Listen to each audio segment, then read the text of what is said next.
مثلا مسلمانوں کے زوال کے کیا اسباب ہیں، وہ آپ کے نزدیک ایک ہو سکتے ہیں، کسی دوسرے آدمی کے نزدیک دوسرے ہو سکتے ہیں۔ میرا احساس یہ ہے کہ جب بھی کبھی سوسائٹی کے اندر خرابی آتی ہے، اگر سیاستدان بالکل درست ہو اور حکومت کا نظام بھی بالکل درست ہو اور معاشرہ بھی بالکل درست ہو تو کوئی مسئلہ نہیں ہوتا، لیکن اگر وہ بگڑ جائے تو اس کی اصلاح کا آخری جگہ جو ہے وہ مذہبی اسکالر ہے، وہی اصل میں اٹھتا ہے،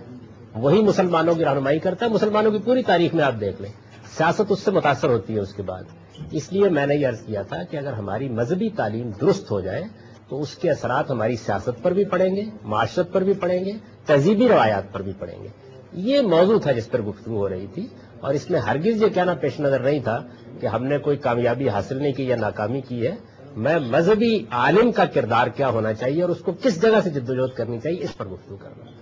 تو یہ ہو سکتا ہے کہ اس میں کسی جگہ پر کوئی ایسی بات ہوئی ہو جو آپ کے خیالات کے خلاف ہو۔ ایک ڈیموکریٹک ماحول کے اندر یہ حق تو ہم کو ماننا چاہیے نا کہ آپ کو بھی اپنی بات کہنے کا حق ہے، مجھے بھی اپنی بات کہنے کا حق ہے۔ اور میں پھر یہ عرض کروں گا کہ یہ جو تھوڑی سی تلخی پیدا ہو گئی اس کو ہم فراموش کر ڈالیں۔ اس کی وجہ یہ ہے کہ یعنی اس کی ہمیں تربیت حاصل کرنی چاہیے کہ ہم اختلاف خوشگوار ماحول میں کرنا سیکھیں۔ یہ میرا خیال یہ ہے کہ مسلم معاشرے کی ایک بڑی ضرورت ہے۔ ہم ایک دوسرے کی بات سنیں، غور کریں، اس کے اوپر تبادلہ خیالات کریں اور یہ کہہ کے اٹھ جائیں کہ ہمیں سخت اختلاف ہے، لیکن اتنے خوشگوار طریقے سے کہہ کے اٹھ جائیں کہ چائے کڑوی نہ ہو جائے۔ میں جو ہے اسلامی تعلیمات کے قرضے سے ہم جو ہے نا صورتحال تبدیل نہیں کر سکتے جب تک تمام معاشرے کے جو ذمہ دار لوگ ہیں وہ اس میں شریک نہیں ہوں گے۔ اب ہو رہا ہے کہ ہم سارا بوجھ اس معاشرے کے طبقے پہ منتقل کر رہے ہیں جو معاشرے کا سب سے کمزور، مظلوم، بے بس طبقہ ہے، کیونکہ ملا جو ہے معاشرے کا اس کو سب سے کم تنخواہ ملتی ہے، اور آپ اسے توقع لیڈرشپ کی طرف کرتے ہیں۔ جن لوگوں کے ہاتھ میں قیادت ہوتی ہے وہ قوم کے لیے کیوں نہیں کرتے؟ بسم اللہ الرحمن الرحیم۔ نہایت ادب سے گزارش ہے کہ بجا طور پر آپ نے تاریخی اور عالمی پس منظر میں آج ہم سب کو زیادہ تر وقت میں گلوبل اور ہسٹوریکل اسلام کی صورتحال پر بہت سے پہلوؤں پہ روشنی ڈالی اور ہم کو جھنجھوڑا، جگایا۔ لیکن اس میں جہاں عالمی سطح کے عالم اسلام کی اصلاح کی بات چیت کرتے ہیں، وہاں میرے ذاتی خیال میں اپنے گھر کی، اپنے وطن کی، اپنے ملک کی جو 30 صدی سے اوپر کرائسس ریڈن سچویشن ہے، اور خاص طور پہ اس لیے کہ ہم نے فکر اقبال سے متاثر ہو کر اور قائد اعظم کی قیادت میں ایک پاکستان موومنٹ 1940 کے ریزولوشن کے بعد 8 سال کے عرصہ میں اس موومنٹ کے نتیجے میں ایک نیا ملک، ایک نیا جغرافیہ، ایک نئے آئیڈیالوجی کے اوپر ایک اسلامی مملکت کی بنیاد رکھی تھی۔ اس فکر اور اس جذبہ جس نے اس ملک کو جنم دیا تھا کہ یہ عالم اسلام کا ایک قلعہ بنے گا، وہ چند سالوں میں وہ خواب منتشر ہو گیا۔ سوال میرا یہ ہے بڑے ادب سے کہ اسلامیان ہند میں سے شمال مغربی اور شمال مشرقی حصوں میں جو پاکستان وجود میں آیا، وہ ایک قوم نہیں بن سکا، اور اس کی اصلاح کے لیے کوئی فکری انقلاب پیدا کرنے کے لیے نہ ہی اس قوم نے جس نے جوش و خروش کے ساتھ پاکستان بنایا تھا اس جذبے کو کیوں جاری نہیں رکھا، اور اگر قوم نے نہیں جاری رکھا تو دانشوروں نے اس میں اپنا کردار ادا نہیں کیا، اور اگر دانشوروں سے کمی رہ گئی تو حکمرانوں نے بھی اس میں کوئی اصلاح کی صورت پیدا نہیں کی، جس سے میرے خیال میں سارے عالم اسلام کی اصلاح آپ کے خیالات کی روشنی میں اگرچہ ایک آئیڈیل صورتحال ہے اور صبر کے ساتھ انشاءاللہ وہ وقت آئے گا کہ اگر سمجھ میں آ جائے مسئلہ تو پھر اصلاح ہوگی، لیکن میں صرف محدود طور پر اپنے ہی وطن کی، اپنے ہی ملک کی جس کا میں حصہ ہوں، اس کے حالات سے اس لیے پریشان ہوں کہ کیوں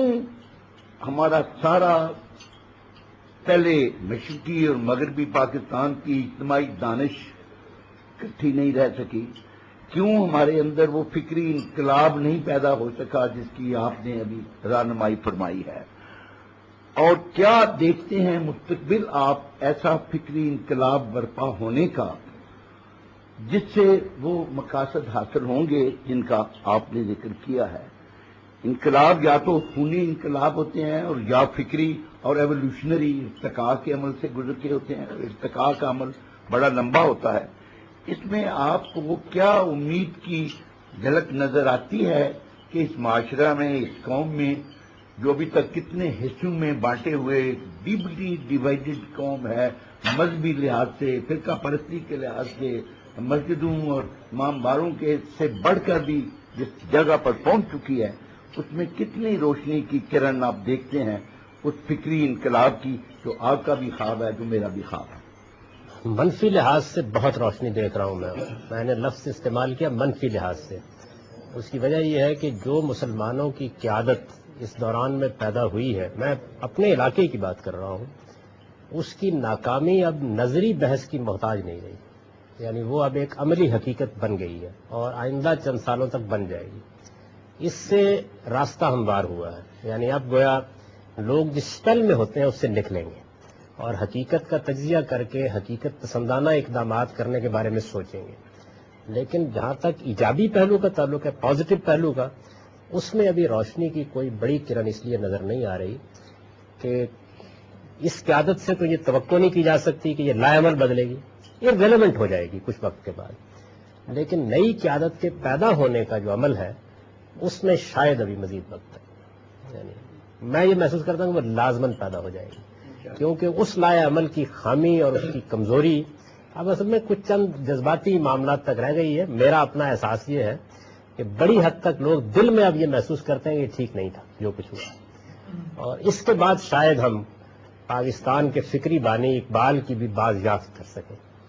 کیونکہ اقبال کے ساتھ یہ معاملہ ہوا کہ وہ مصور پاکستان تو ہو گئے، وہ ہمارے سیاسی رہنما بھی ہو گئے، شاعری بھی ہم نے ان کو پڑھ لی، لیکن جس طریقے سے انہوں نے اس دائرے کی نشاندہی کی تھی جس میں اصل میں امت کے احیاء کا راز پوشیدہ تھا، اس پر کوئی ایک کام بھی کرنے کے لیے ہم تیار نہیں ہوئے، اس لیے کہ ہمیں فراغت نہیں تھی نا اس لائے عمل سے۔ ہمارا تو کہنا یہ تھا کہ اچھا مذہبی لوگوں کے ہاتھ میں اقتدار دے دیجئے، بس تمام معاملات درست ہو جائیں گے۔ یہ ایک نقطے کا لائے عمل ہے جس پر ہم نے جدوجہد کی ہے اس سارے عرصے کے دوران میں، جبکہ میرا نقطہ نظر یہ ہے کہ جب تک آپ علم اور تعلیم اس کو اپنا مرکز اور محور بنا کر پہلے امت کی ایلیٹ میں اور سوچنے سمجھنے والے طبقے میں اسلام کے حق میں ایک فکری انقلاب نہیں پیدا کر دیتے، اس وقت تک آپ کسی روشن مستقبل کی کوئی نوید نہیں پا سکتے۔ دیکھیے میں ایک گزارش آپ کی خدمت میں کروں، اور وہ یہ کہ دنیا کے اندر جو فکری تبدیلی ہوتی ہے یہ اتنی پائیدار ہوتی ہے، اس وقت جمہوریت کے حق میں انقلاب برپا ہو چکا ہے، فکری انقلاب